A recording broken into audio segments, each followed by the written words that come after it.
আজকের সুন্দর বাতাবরণ, ঠাকুরের চরণে বিরাজমান হয়ে ঠাকুরের কথা শ্রবণ করার সুবর্ণ সুযোগ পেয়েছি মা। বাবা, এই সুবর্ণ সুযোগ আর জীবনে পাবো কিনা জানি না, কেননা আগামী দিনের সূর্য উদয় দেখব কিনা সেও জানি না। আসেন আজকের এক এক করে 3টে দিন আমরা তুলসী বন্দনা করছি। অনেকে তুলসী দেবীর বিষয়েই জানেন না, অনেকে গলায় তুলসী মালা খুলে রেখে স্বর্ণমালা ধারণ করছেন।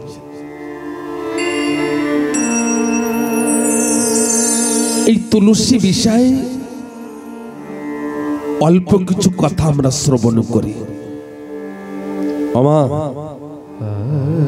যিনি তুলসী দেবী ছিলেন না,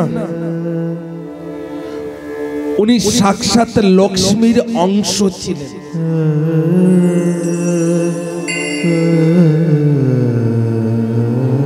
যে সময় তুলসী দেবী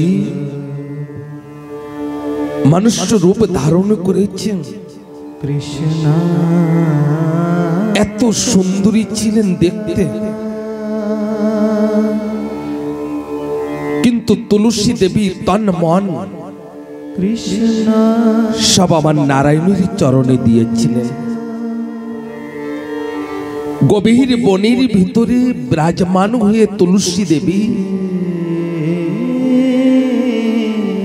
নারায়ণকে স্বামী রূপে বরণ করে নারায়ণের তপ করছিলেন। তুলসী দেবীর মতন সুন্দরী এই ধরাধামে কোনো স্ত্রী নাই, এত সুন্দরী ছিলেন।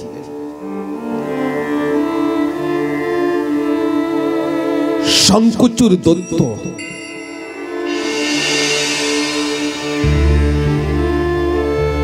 উনি অত্যন্ত দুষ্ট ছিলেন,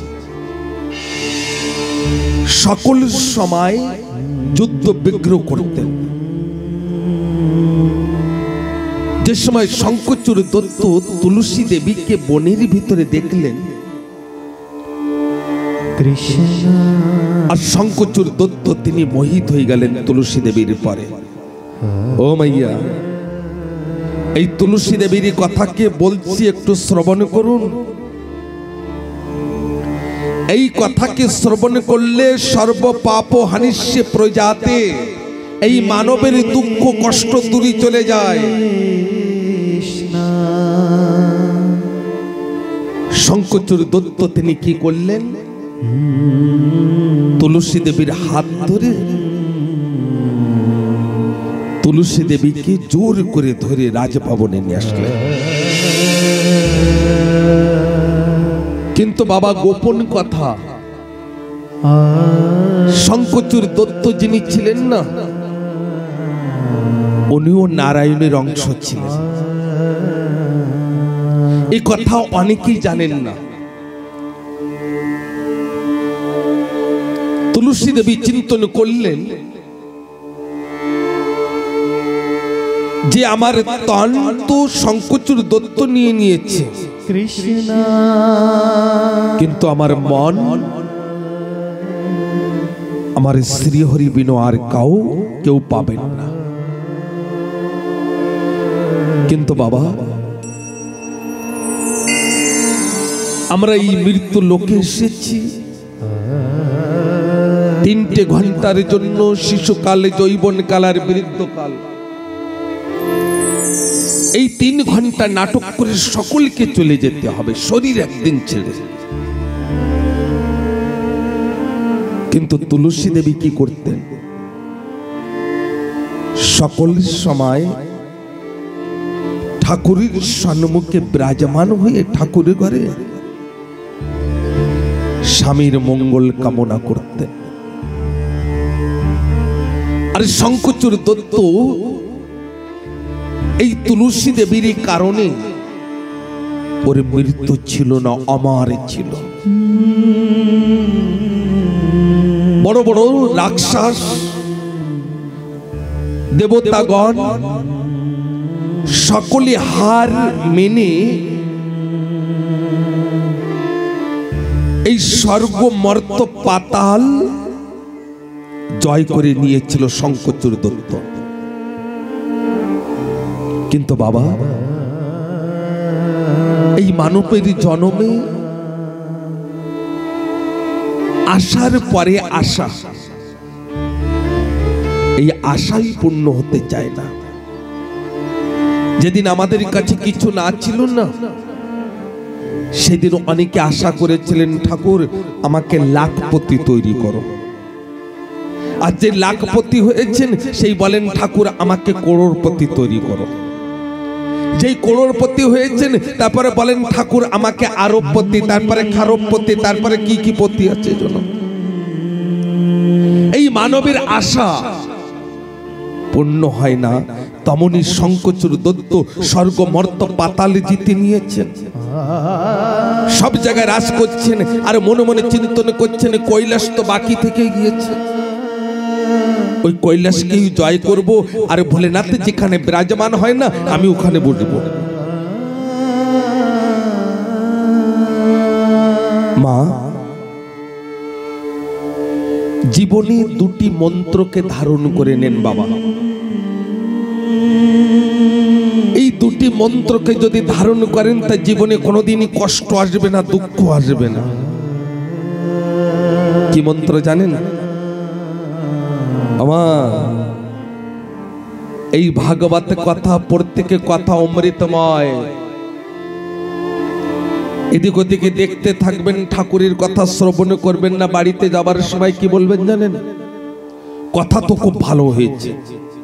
কেউ যদি জিজ্ঞাসা করে কি বুঝেছিস, তো বলবেন মনে নাই। তার মানে কি? আপনি শ্রবণই করেননি, শ্রবণই করেননি। এই তো বড় শান্তির আমরা এখানে বিরাজমান হয়েছি। আমাদের যে সময় বড় বড় প্রোগ্রাম হয় 2, 10, 20 হাজার, ওখানে আনন্দতে কথা শ্রবণ করা যায় না। কিন্তু আমরা তো আনন্দতে কথা শ্রবণ করছি একনিষ্ঠ ভক্তি দিয়ে। আর এই সুযোগ আর আসবে কিনা কোনো ঠিকানা আছে? আজকের শঙ্খচূড় দত্ত তিনি কি করেছেন? কৈলাসে আক্রমণ করে দিয়েছেন। এদিকে কৈলাসপতি ভোলেনাথ, কার্তিক, গণেশ সকলে যুদ্ধ করছেন, কিন্তু ওই শঙ্খচূড় দত্তর মৃত্যু নাই। মনে রাখবেন মা, একটি স্ত্রীর হাতে না স্বামীর জীবনের বিপত্তি অনেকটা রক্ষা হয়। এই কথাগুলোকে মনে রাখবেন। আজকে তুলসী দেবী তিনি কি করেছেন? প্রদীপ জ্বালিয়ে ঠাকুর ঘরের সম্মুখে ব্রত রেখেছেন, উপবাস রেখেছেন 6 মাস। 6 মাস ধরে কোনো অন্ন অথবা জল গ্রহণ করবেন না, প্রতিজ্ঞা করেছেন আমি 6 মাস ব্রত রাখবো, উপবাস রাখবো। প্রদীপ জ্বালিয়ে চুপ করে বসে আছেন। শঙ্খচূড় দত্ত তিনি আক্রমণ করে দিয়েছেন। কোথায়? কৈলাসে। আজ সময় কৈলাসপতি যুদ্ধ করছেন, কিন্তু কৈলাসপতির হাতে ওই শঙ্খচূড় দত্তর মৃত্যুই নাই। কেন জানেন মা? যিনি আমার শ্রী হরিকে ডাকেন না, তানারই জীবনের বিপত্তি তো আমার শ্রী হরি তিনি রক্ষা করেন, তিনি রক্ষা করেন। এমনকি আমার ভোলেনাথ তিনিও আমার শ্রীহরিকে তপ করেন, ধ্যান করেন।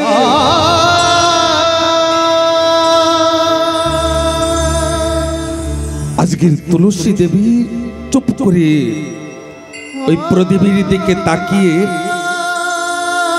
ওই নারায়ণের জপ করছেন, তপ করছেন। কয়েকদিন পর্যন্ত যুদ্ধ হয়েছে, কিন্তু ভোলেনাথ শঙ্খচূড় দত্তকে বধ করতে পারছেন না। এমন সময় সম্পূর্ণ দেবতাগণ, এমনকি ব্রহ্মা, সকলেই ছুটি দিয়ে হরির শ্রীহরির কাছে যে নারায়ণের কাছে যে প্রার্থনা করছেন, হে ঠাকুর আপনি রক্ষা করেন। এই শঙ্খচূড় দত্তর অত্যাচার বেড়েছে, এখন কৈলাসে অত্যাচার শুরু করেছেন। এক তুলসী দেবীর কারণে শঙ্খচূড় দত্তরে মৃত্যু নাই, মৃত্যু নাই। আপনি রক্ষা করেন, আপনি রক্ষা করেন। এইভাবে যদি চলে তাহলে সৃষ্টি এলোমেলো হয়ে যাবে ঠাকুর, সৃষ্টিতে বিঘাত ঘটবে। শ্রীহরি বলছেন, যদি শঙ্খচূড় দত্তরের মৃত্যুতে যদি এই জগৎ কল্যাণ হয় তাহলে অবশ্যই আমি করব। আর তখনই ওই শ্রীহরি তিনি কি করেছেন মা, ওই শঙ্খচূড় দত্তর রূপ ধারণ করে ওই শঙ্খচূড় দত্তর বাড়িতে প্রবেশ করেছেন, ঘরে প্রবেশ করেছেন। যে দেখছেন তুলসী দেবী তিনি দুই হাতে জোড় করে ওই প্রদীপের দিকে তাকিয়ে চুপ করে বসে আছেন আর ঠাকুরের নাম করছেন। এমন সময় শ্রীহরি তিনি ডাকছেন, তুলসী, ও তুলসী। তুলসী দেবী ঠাকুর ঘরের থেকে ঘুরে দেখেন, আমার স্বামী শঙ্খচূড় দত্ত এসেছে। তুলসী দেবী ছুটে এসেছেন, এসে বলছেন, আপনি এত শীঘ্রই চলে এসেছেন? ঠাকুর বলছেন আমি ওই শঙ্খচূড় দত্তর রূপ ধারণ করে বলছেন, আমি কৈলাসকে জিতে এসেছি। ও তুলসী, তুমি জল পান করো, অন্ন গ্রহণ করো।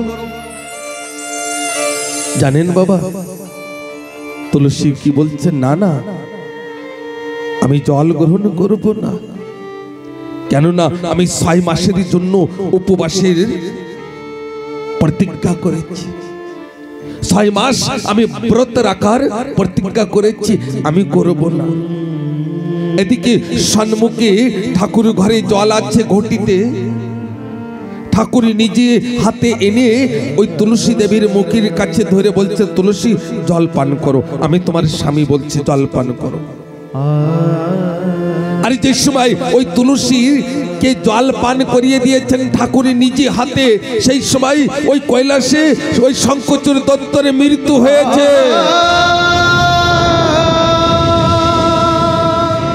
আর শঙ্খচূড় দত্তর মুন্ডি মাথা এসে ওই শঙ্খচূড় দত্তর আঙ্গানে এসে উঠোনে এসে পড়েছে। এমন সময় তুলসী দেখছেন যে প্রদীপ নিভে গিয়েছে। তুলসী বুঝতে পেরেছেন, এ তো আমার স্বামী নয়। এমন সময় তুলসী তিনি বলছেন, তুমি কে, আমাকে পরিচয় দাও, তুমি কে? তুমি আমার স্বামীর রূপ ধারণ করে আমার সম্মুখে এসেছো, তুমি কে? শ্রীহরি তিনি শঙ্খ গদ্য পদ্ম আদি হাতে ধারণ করে, চতুর্ভুজ রূপ ধারণ করে সম্মুখে দাঁড়িয়েছে। তুলসী দেবীর দুই নয়নে জল, দুই হাত জোড় করে প্রণাম করলেন, ঠাকুর প্রণাম। কিন্তু আমি যে শঙ্খচূড় দত্তরী স্ত্রী, আমি যে মানুষ রূপে ধারণ করেছি, আর আমার একটি স্ত্রীর আগে যদি স্বামী চলে যান, এই সমাজ একটা গাল করেনি কি জানেন ঠাকুর? বিধবা। আর আমি কার দিকে থাকি আমি জীবিত থাকবো? আজকের আপনি আমার সঙ্গে অন্যায় করেছেন ঠাকুর, আপনি বড় ভুল করেছেন। আমি তুলসী আপনাকে অভিশাপ করছি, যান আপনি শিলা হয়ে যান।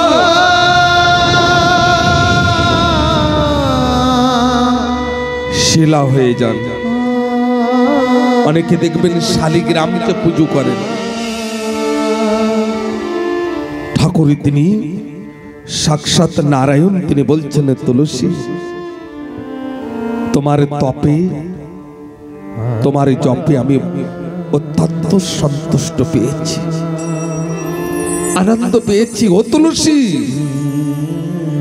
যে ঘরে তুমি থাকবে সে ঘরে দরিদ্রতা থাকবে না, আমি আশীর্বাদ করছি। যে ঘরে তোমার বাস থাকবে সে ঘরে দরিদ্রতা থাকবে না। কেউ যদি তুলসীকে পুজো করতে করতে যদি নারায়ণকে পুজো করতে ভুলে যান, তাও ঠাকুর সেই ভক্তের পরে কৃপা করেন। হে তুলসী, তোমার নাম বৃন্দা, আর আমি দাপার যুগে বৃন্দা বনে লীলা করব। হে তুলসী, তোমার পত্র তোমার পাতা যদি কোনো ভোগের পারে না থাকে, যদি 56 প্রকারের ভোগ তৈরি করা হয় আর তারপরে যদি তুলসী পত্র না থাকে, আমি সেদিকে তাকিয়ে দেখব না। আমার পুজোয় যদি তুলসী পত্র না থাকে, আমার পুজো সম্পূর্ণ হবে না। মা, শ্রীকৃষ্ণ চৈতন্য মহাপ্রভুজি তিনি কলিযুগে এসে বৃন্দাবন ধামকে কেউ জানতেন না। এই যে বৃন্দাবন ধাম না, এই কেউ জানতেন না। এমনই কি ওখানে যান্ডা আছেন না গোয়াল, যান্ডা ব্রজবাসী বলেন, তান্ডাও জানতেন না এইটা বৃন্দাবন ধাম। আমার ঠাকুর শ্রীকৃষ্ণ চৈতন্য মহাপ্রভুজি সঙ্গে 5 গোসাই নিয়ে যে সময় গিয়েছেন, আর ঠাকুর বলেছেন এখানে এখানে নিদুবন, সেখানে নিদুবন, এখানে কালিয়াদহ, এখানে এটি গোবর্ধন পর্বত, এখানে এই যে মধুবন আদি, যেখানে যেখানে যা ঠাকুর বলেছেন, আজকের সম্পূর্ণ ঠাকুর ভক্ত অধিকতম সকলে বৃন্দাবন ধামকে চিনছেন কার জন্য? আমার শ্রীকৃষ্ণ চৈতন্য মহাপ্রভুর জন্য। আমার একটু ধ্যান দেবেন, যদি ভোগের পারে তুলসী পত্র না থাকে তো সেদিকে তো ঠাকুর দেখবেন না, তাই তো? তমনি আমাদের শরীরের পরে যদি তুলসী না থাকে না, এদিকেও ঠাকুরে তাকিয়ে দেখবেন না। যদি বলেন আমি তো হরিচাঁদ ঠাকুরের মতে, আমি তুলসী কেন ধারণ করব? আমি তো করঙ্গর মালা ধারণ করব, আচার মালা ধারণ করব, কিন্তু আচার মালার বিষয় যে সময় জানবেন না, আচার মালাই তো আমার প্রভু শ্রীকৃষ্ণ চৈতন্য মহাপ্রভুজির হাতের আচার মালা, ওটাও আমার ঠাকুরেরই দেন। যে যে মতে আছেন সেই মতের মালাকে ধারণ করুন।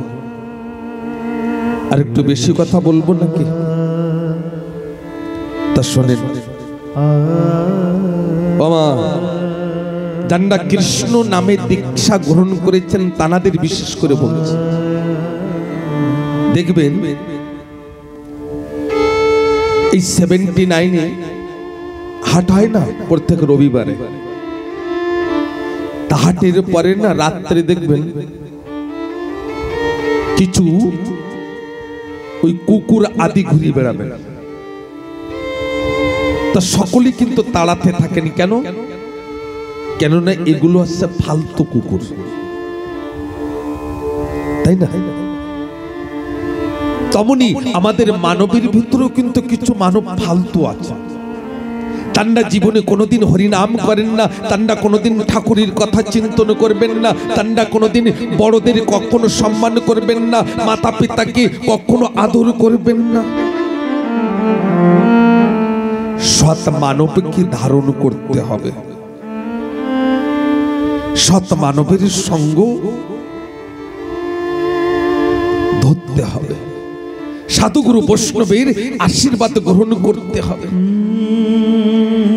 তো দেখবেন মা, যে কটা কুকুরের গলায় বেল থাকে না, তা কি বলে, এই একে মারিস নাই, এটা হচ্ছে পালতু কুকুর। কেননা একটা বেল্ট আছে, একটা এর একটা মালিক আছে, মারিস না, এর একটা মালিক আছে, এটা পালতু কুকুর। আর যেটার গলায় বেল্ট না থাকে না, সে বলে কি এইটা ফালতু কুকুর, এটিকে মার। তা তুলসীর মালা গলায় ধারণ করলে ভূত পিতার রাহু কেতু আদি যাহা কিছু আপনার পরে প্রবেশ করবেন, একবার চিন্তন করবেন এর একটা মালিক আছে, সেই মালিক আমাকে ছাড়বে না। হরিনামের মালা ধারণ করুন। আচ্ছা, আপনারা একটা কথা বলুন না, একটা সোনার মালা আর একটা তুলসীর মালা, কোন মালাকে বেশি সুন্দর দেখতে? সোনার মালা না তুলসীর মালা? যদি তুলসীর মালা হয় তা হাত উঁচু করে বলুন না বাবা। দেখেন সকলে বলছেন হ্যাঁ, তুলসীর মালাই সুন্দর দেখতে। আমি কাউকে ছোট করার জন্য এই কথাগুলোকে বলছি না। কেন বলছি এর বিষয়ে একটু বলে নি বাবা। তুলসীর মালা গলায় ধারণ করলে এই মানব অনেকটা রোগের থেকে মুক্তি পায়। তুলসী মালা গলায় ধারণ করলে অনেকটা বিপত্তির থেকে এই মানব মুক্তি পায়। তুলসী মালা নাকি ছোটবেলার থেকে ধারণ করলে নাকি কৃষ্ণ তার জীবনে বিমারি খুব কম হয়, টিবির বিমারি তো না বরাবর, অনেক রোগের থেকে এই মানব মুক্তি পান। আসেন আজকে আমরা শিবপুরাণ কথা ভিতরে আমরা প্রবেশ করব, একটু কীর্তন করে নি।